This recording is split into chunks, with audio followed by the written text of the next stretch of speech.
Today on the podcast, we're going to do something a little bit different. I'm going to take you through a process where you can do a bit of a behind the scenes check to see how exactly your business finances are going. If you've sometimes wondered, how am I actually tracking when it comes to my money? You are going to need to stick around for this episode.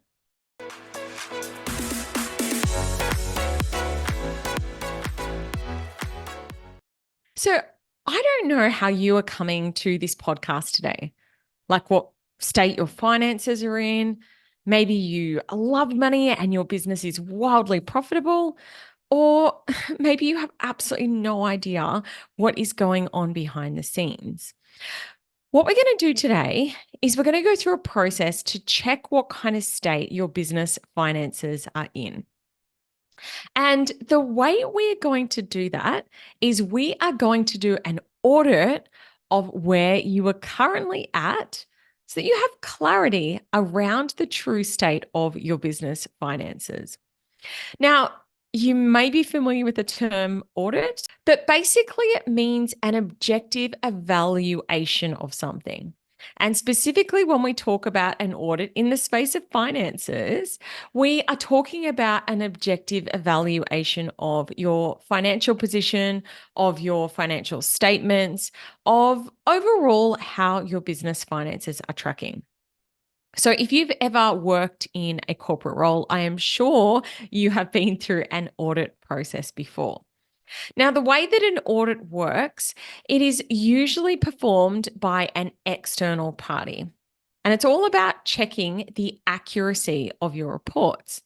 So, big companies have an audit process done as a way of saying to the public, their shareholders, anyone with an interested stake, saying, hey, just to let you know that the numbers that we tell you are the truth. This is a real reflection of how the business is performing. Because obviously, if you've bought shares in a company, if you've got a financial interest in it, you want to make sure that they're not saying to you, yeah, cool, everything's fine. And behind the scenes, it's not so fine. Now, there's a couple of different ways that audits can be done. There's a process called internal audit, which is where people inside your company, and if you are in a bigger company, you will probably have an internal audit team. And they come and they check your compliance with processes. They're like, hey, are you doing the things that you say you're doing? And they'll usually give you a report that says you need to get these things up to scratch.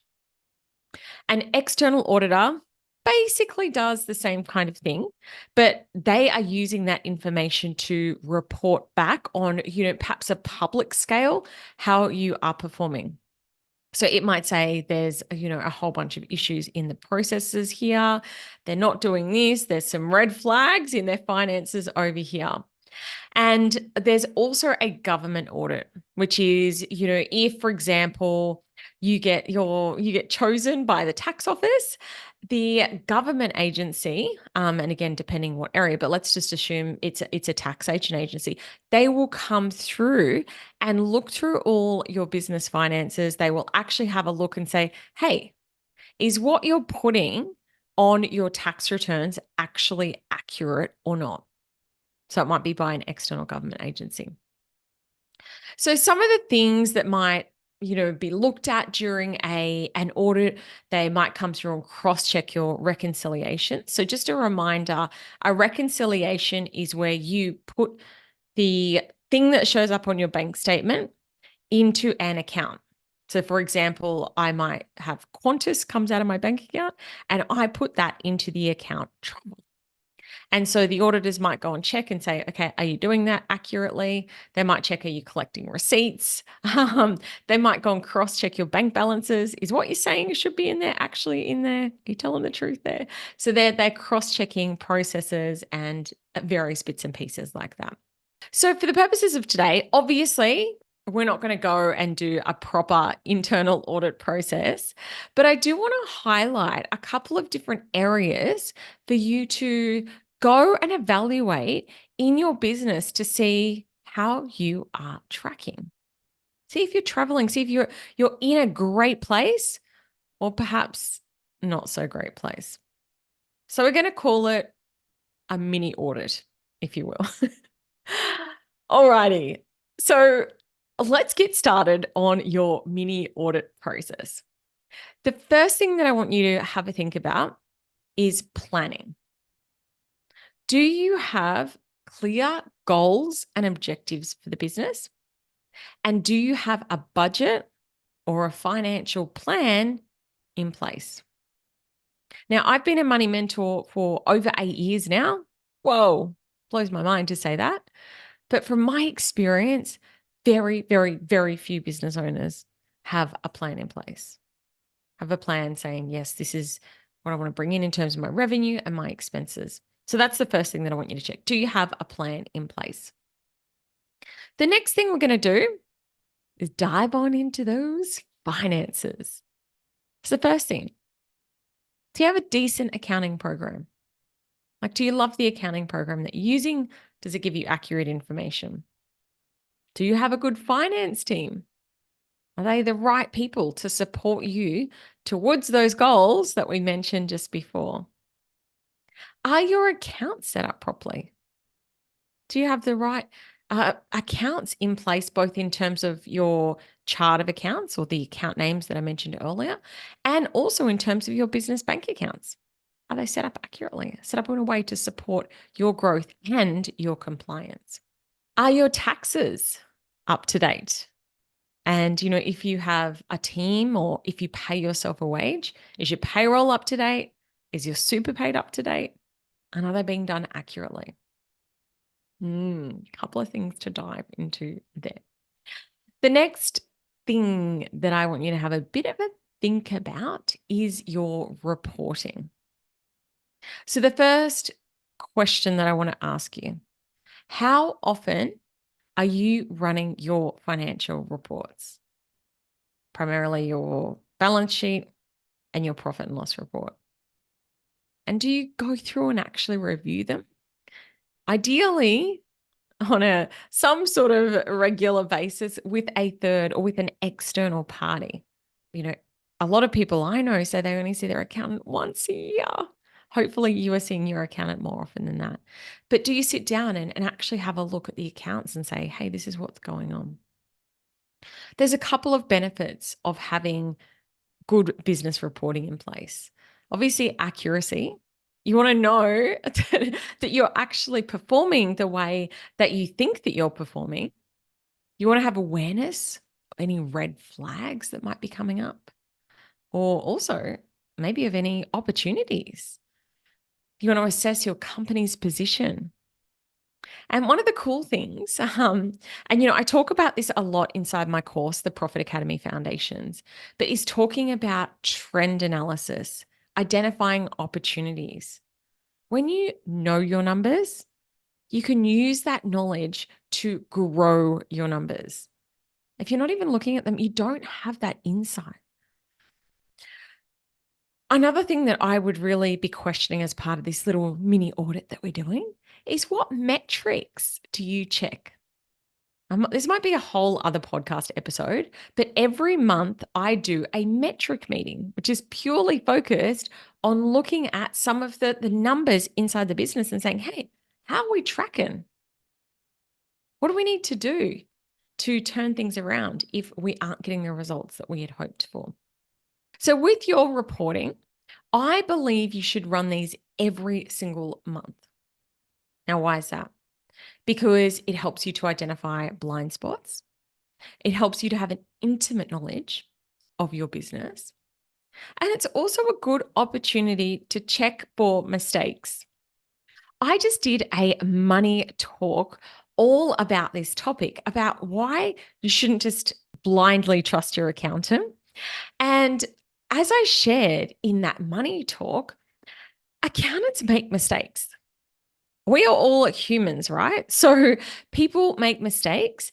And one of the best ways that you can identify mistakes is to be cross-checking. When, even though I'm a spreadsheet guru, one of the things that I always do is get a second set of eyes across it. Even if my client said to me, yep, I'm really good at spreadsheeting, I'm like, hey, just let me have a little look. I'm not saying that you're not, but I worked for many years in accounting, and often, I would even sometimes pick up mistakes that my manager had made. It's just part of the human experience. So, getting across your numbers is a good opportunity to make sure that there aren't mistakes, because mistakes cost you money. There's something wrong in your accounts that is potentially money coming out of your pocket. Alrighty. Hopefully, I haven't lost you so far. I know that I get very excited when I'm talking about money, as I'm sure you would know if you have been a regular listener. And sometimes I get a bit carried away and talk very fast, but hopefully you're still with me. Righty. Let's go on to the next one. Another thing that you can do inside this mini audit process is have a think about your risk management processes. Do you have a risk plan in place? What would you do if yourself, as a CEO or managing director, or someone in your team was injured, sick, God forbid, weren't around anymore? What would you actually do? What's your strategy to keep the business going? And just to be completely transparent here, I do not have a robust risk management plan in place. I have some loose ideas about what I would do if I lost key people inside my business, or if something was to happen, like, for example, a natural disaster or something like that. I do have some high level plans, but I haven't actually gone through this process, which again is something that you pick up in an audit. Hey, this is something that I need to do. As part of this, a good question to always ask, something I ask my clients: do you have adequate insurance? Insurance is one of those terribly unsexy things until you need it. So, do you have adequate insurance in place? And this is also kind of connected into that risk management plan. So, one of the things that I do is I have insurance if I was to get injured, so that, we wouldn't be unable to pay the mortgage or anything like that. I'm not saying that's right for you or whatever, but it's just something to think about. Next thing in your mini audit to have a bit of a think about are your processes. Do you have processes? Or is it just kind of things are known in the team? And this is closely related to your risk management. Do you have processes and procedures written down of how things are done? How do you actually keep an eye on your pricing and the margins that you are making? So this is, even if you're a service-based business, this is very relevant to you, because your team will undoubtedly get paid more over time, because that's what inflation is. People usually get pay rises, cost of living, all of those things. Are you still making an adequate margin on your team members if you have a service that you on-sell? Another thing, do you have a process in place to keep an eye on the market? To go and check your suppliers. I've seen a few times through clients of mine over the years that they have a company that they work with, they love them, and that company knows they ain't going anywhere. And guess what they do? They jack their prices, jack their prices, jack their prices until they are way above the market rates for the service that they are offering. So it can help to go out and have a look. What are other suppliers out there charging? Another process that you might want to do is go and have a look at your outstanding invoices. Does anyone owe you money? Do you have a process around that, around chasing up outstanding invoices?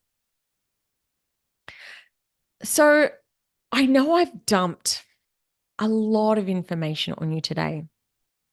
And I don't expect you to go and do this mini audit straight away, but I just wanted to get the cogs ticking over about some of this stuff, because this is really important.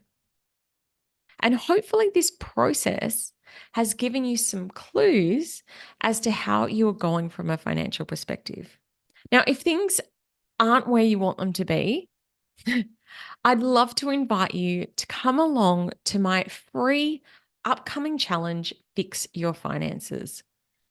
So this is something I'm teaching live over 3 days. There's an AM and a PM session. So hopefully, no matter where you are in the world, there is a time that will suit you. And inside this training, you'll learn why you can't just leave this money stuff to your accountant. And hopefully today's giving you a bit of insight into that. And you'll also learn a little bit about the psychology of perhaps why you take the ostrich approach when it comes to your finances. Maybe you put your head in the sand.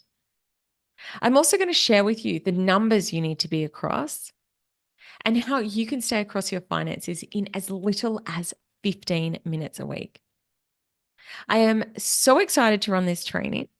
If you want to join, as I said earlier, it is free to join, and you can do so via the link in the show notes for today's episode. Today, we've spoken about your mini audit, and the purpose of this wasn't just a way to beat yourself up. It's actually the reason why you need to know your numbers is because in your numbers are breadcrumbs. It's the clues to your success. If you want to make more profit, one of the best ways to do so is to really dive in and understand the numbers and the metrics inside your business. Thank you so much for tuning in to today's episode of the podcast, and I look forward to chatting to you again next week.